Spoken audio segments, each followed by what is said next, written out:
Let's talk about working with charcoal. For this assignment, it says charcoal practice. So to begin, we're going to do an exercise that will introduce you to using charcoal, in which you will use some of the other skill sets that you already have, like shading to make an object look like it has form and different values, and creating texture. And to do that, we obviously need charcoal. So there are 3 different kinds of charcoal that we're going to be using in class. The first one I want to talk to you about is called willow charcoal. That one is a small, thin piece of charcoal. It's fairly soft. It breaks easily. Not that I want you all to be breaking it, but I usually get a long stick of it and break it into smaller pieces so that we each get a chunk. It's also called vine charcoal. It's actually made from willow tree vines. It is super soft, so it goes on the paper very easily, and it blends easily. It's really hard to get dark values with the willow charcoal, though. You have to do a lot of layering for that to happen. Our paper has some tooth to it, meaning that it has some texture that will help hold the charcoal in place. So again, that one is the willow charcoal. It is smooth, long, thin, and gives you light, soft values. The compressed charcoal comes in a rectangular chunk. It's very hard. It goes on smooth as well, and it blends easily, but it leaves really dark values. So this is going to be great for doing your core shadows and cast shadows and anything that has a dark value. We also use charcoal pencils. These are awesome because you can sharpen them and get a nice point, which is great for detail and using sketch marks to create texture. If you notice, they come in a scale just like your graphite pencils. This one is a 2B, so it's a medium. Like I said, it is great for getting details and using sketch marks, but it doesn't always blend as smoothly as the others. So a lot of students want to use this guy for everything, but he's not really good for that. You want to use the compressed or the willow for your values, and stick with the pencils for any textures or sketch marks or detail work that you're adding in. The cool thing about charcoal is that it does still erase, just like your graphite pencils. You may not be able to get your paper back to a solid white, but you can lift out that value to put in highlights again, or if you misdraw, to get your lines back where they should be. So it's very, very malleable. Malleable meaning you can move it around the page. Nothing has to be permanent. Alright, so for this assignment, we need a white charcoal or mixed media weight paper, which is this, charcoal, willow compressed or pencils, erasers, kneaded and nylon. What I just used was the nylon eraser, but we also have some of the kneaded erasers. We're just like little globs of Play-Doh almost, which are perfect for lifting out values, but not necessarily for erasing huge chunks of stuff. If I could find one, that would be awesome. But to begin, step 1, turning a piece of willow charcoal on its side and lightly applying an overall background value over the entire paper, smooth with your fingers. Step 2, sketch the shapes with pointed end of willow charcoal. Remember that we learned about drawing and also using negative space to see more accurately. Don't rush this step. If your initial drawing isn't right, no amount of charcoal is going to make it look any better. But know that you can easily make changes with the charcoal. Again, it erases. You can move it around the page. Use both the willow charcoal for lighter and the compressed charcoal for darker values. Darken in more charcoal and lighten with your eraser. And blend your values with your fingers so that you get that transitional shade in between. You must include all 5 principles of shading. So remember your principles of shading. Closest to your light source, you have your highlight.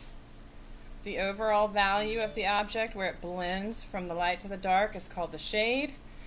The darkest area on the object is called the core shadow, and that's what really makes it look like it's round, having the highlight and the core shadow. The darkest area on the surface the object is sitting on, where the light is blocked by the object itself, is called the cast shadow. Remember, you also have that slight highlight around the edge where the light hits the surface the object is sitting on and reflects back onto the object itself, called the reflected light. And in this particular picture, we have a little bit of a reflection from the pear sitting on a shiny surface as well. So you have that full range of values as well. Your low key values over here in your darks and your high keys over in the lights. So if you were looking at a value scale with step 1, 2, 3, 4, and 5 being solid black. So full range of values.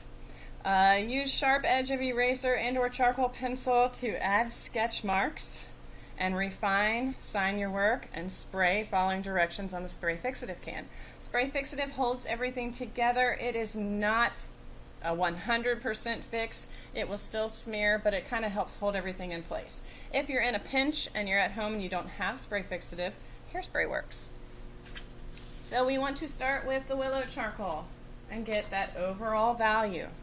Turn it on its side and smoothly go over with a nice even layer. If you notice, the lightest area of this picture is the pear itself, the highlights on the pear. So we don't want to have anywhere in this picture a solid white background, or any really value. This paper has a little bit of a chunky tooth, so we're getting some areas where the texture doesn't want to smooth all the way out. And hopefully in class we'll be using a paper that can get a little smoother, because that makes a big difference in the texture of your overall picture. Okay, so just a basic overall value for the background. I'll try and fit both of these in here so you can see what I'm doing as we go. Alright, using your drawing skills, I'm going to start with the horizon line. It's kind of high up. This is halfway, then it's about 3/4 of our picture, 1, 2, 3. And then looking at your shapes, sketch in the pear. Try very, very hard to not use a dark outline, because while we can erase, it doesn't always come 100% clean. Nothing in this picture has a big dark cartoony outline, and neither does anything else in the real world. So if we're drawing realistic style, we want to avoid having that harsh outline that shows where one object begins or one value begins and another ends. So we're going to lightly smooth that out so that all we have is just the faintest outline. Alright, again, our highlight is the lightest area of our picture. So we can go through with either our kneaded eraser and dab at it to lift out that highlight, or a nylon eraser, which are the white ones. They work really well for lifting out the value for charcoal. And we can erase in that highlight. A pear is just like a sphere that's kind of a little misshapen. So remember that your highlight is the same shape as the object that it is on. So we want it to fit the contour of the pear to really give it some dimension and make it look three-dimensional.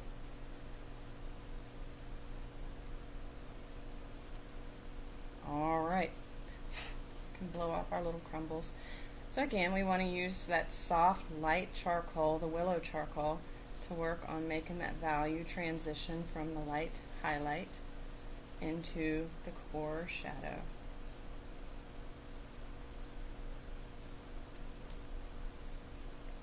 And smooth it as much as you can so that they blend together without any lines that show where one begins and the other ends.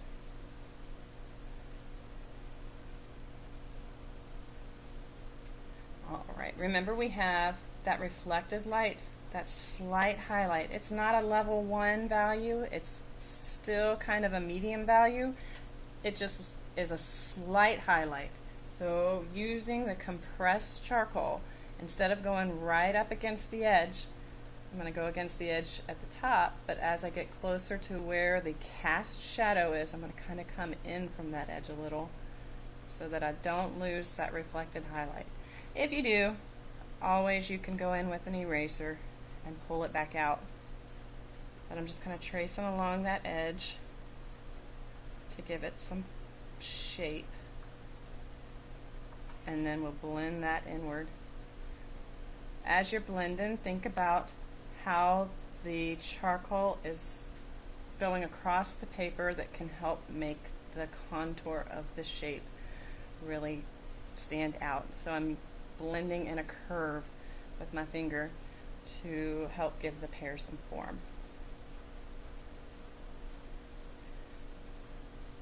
I'm getting a lot of that chunky tooth from the paper in my pear shape. I can go over that with the willow charcoal. It won't add a whole lot of darkness, but it will help to smooth out the texture. So wrapping around to keep that curve going. So a lot of times a highlight is often only a highlight because the area next to it is dark. So again, where we have our reflected light, we want to add in a darker edge to the outer sides of our pear to emphasize that contrast. Notice our shadow goes all the way underneath. I think when I compare that value to what I have on my paper, I think I'm going to need to lighten that some to match the original picture. That shadow comes all the way across, and then it casts. Remember, cast meaning throw away from the object, off to the left. And again, you can go through with your finger and really smooth that out. You can use blending tools like stumps and tortillions with charcoal, but they get dirty really quickly and then they become kind of useless because they make everything that you're working with really dark and you lose a little bit of control. So again, I'm going to try and lighten up my values down here next to my shadow. I feel like they're just too dark.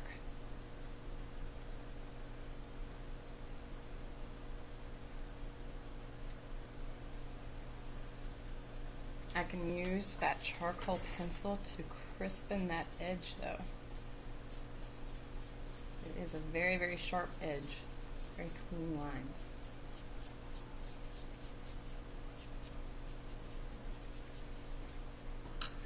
Okay, we talked about that horizon line. If I wanted now, I could go back and darken a little, but not so much that it blends in with the or the cast shadow, or the core shadow for that matter. Remember that we have a highlight. We still have a shadow coming underneath on the surface, but then below that is a highlight. So even if we darken all of the surface in, coming away from the cast shadow, then we can go back with our eraser and lift out that highlight a little. That'll help to make it look more realistic. Just a smooth highlight. There's a little bit here.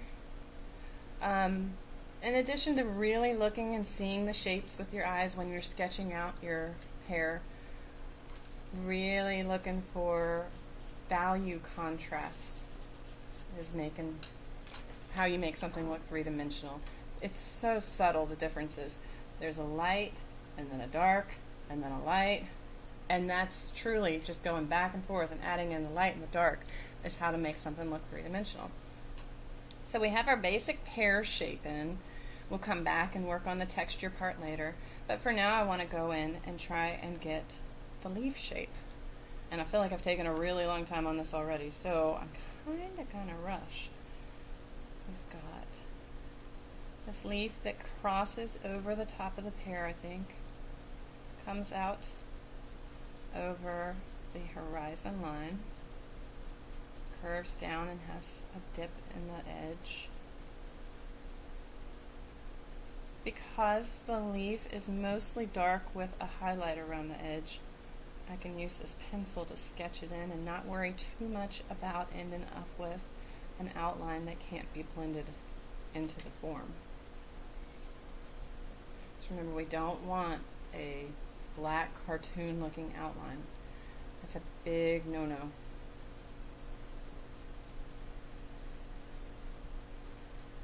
Mine's going to run off the page because I'm doing a little big, so bear with me. Okay, so we've got slight highlight along the edge, but then after that highlight starts out really dark and then fades to kind of a medium gray. There would be a lot of texture on the leaf itself, so using the pencil all the way down isn't necessarily a bad idea because it's going to help emphasize the natural texture of the leaf anyway. Only thing is we want to make sure that our sketch marks are going in the direction that they would be going to create the form, and in this case maybe the veins on the leaves. I'm going to go over with my willow charcoal and add just a little value. Right now it looks really dark, but when I go through with my finger and smooth it out, it lightens it up and helps it blend from this lighter edge into the dark where the pencil is. Really, really, really look at your shapes, look at your highlights, look where the dark is, look where the light is, and try and mimic that. So right now I'm hitting right here on this edge,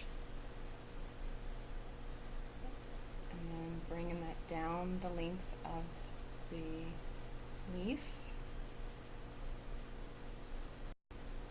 Being careful to kind of leave that highlight that's right there on that edge that really makes the leaf stand out.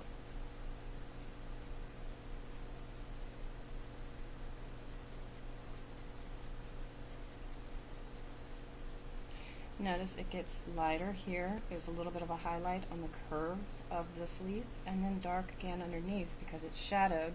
That would be the core shadow of the leaf where it kind of wraps around and the light coming from this direction isn't able to reach that edge. So I can start using the pencil on that edge to create that core shadow.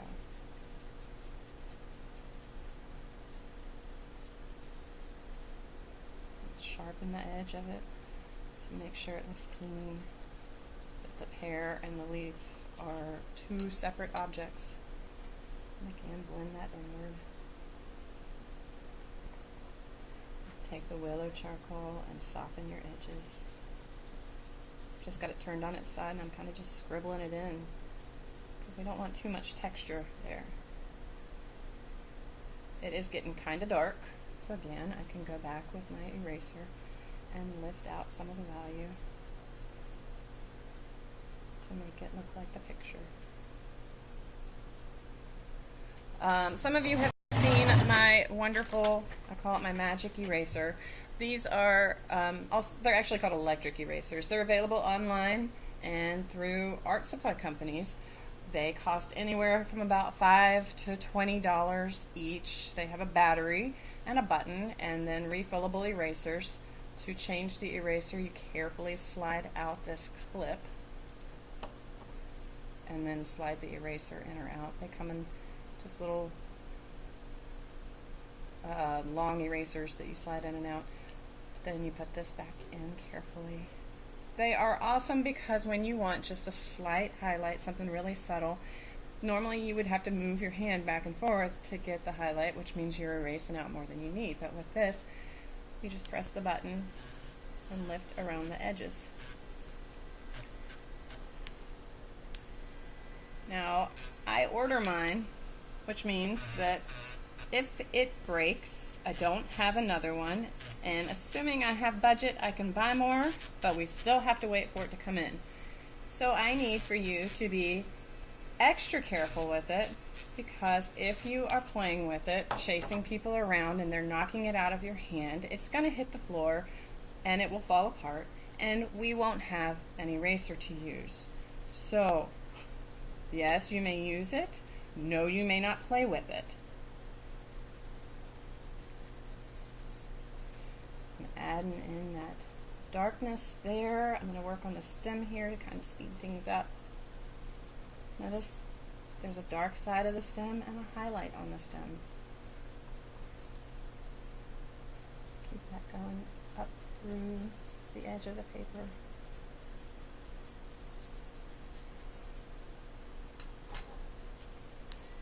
Erase out the highlight to make it really stand out. There's some fun texture stuff going on here that, if I were doing this well and taking the time, I would get those little knobs on the edge of the stem of the hair. But for now, I'm not going to spend a whole lot of time doing those details because I just want you to get a basic understanding of how to apply the charcoal. Okay, so I do have a black outline here. I'm going to use just my pencil to kind of fill in that space lightly. And dab at it with my finger. But for over here on this side, I want my willow charcoal that I can put on light and then layer out so that I get those light values to create the contrast and blend away that dark outline. Never, ever, ever want a dark outline. There are some really cool shadows going on underneath the stem that, again, make it look three-dimensional. This is a shadow from the stem. This is a shadow from the reflection. Or I guess it's not shadow, it is the reflection. So I add that guy in. And then on the edge here. They're super subtle, but that's what really makes it kind of come to life and make it look three-dimensional.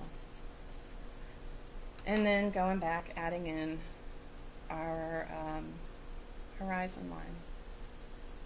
So we have that sketched out, and now we can just use the willow charcoal to add a layer that will darken it. And I might have to go back and pull out those highlights again with the magic eraser if I'm not careful with my shading. If you are working in an area and you've put a lot of effort and detail into another section, you can use a piece of scrap paper to cover up the section where you're working so that your hand doesn't smear the work that you've already done, the detail work or any work. And that way you can keep it clean. Alright, I lost my shape of my pear, so I'm going to kind of add that back in.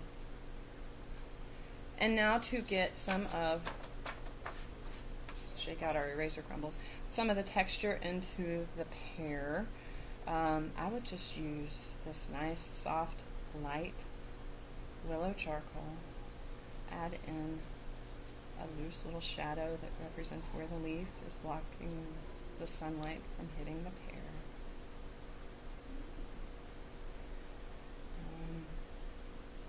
And then there's just darker areas. Pears have little spots and bumpy things, and that is just what a pear looks like.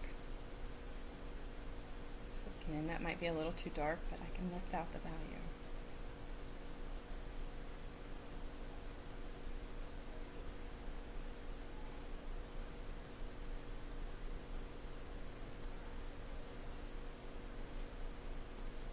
So just a little bit of scumbling for our sketch marks, and maybe a few stipples here and there.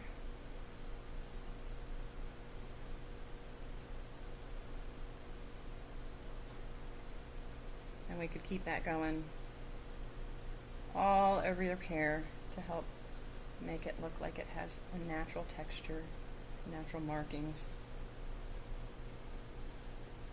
But for now, we've got kind of a basic overview. We're going to sign our work using our charcoal pencil.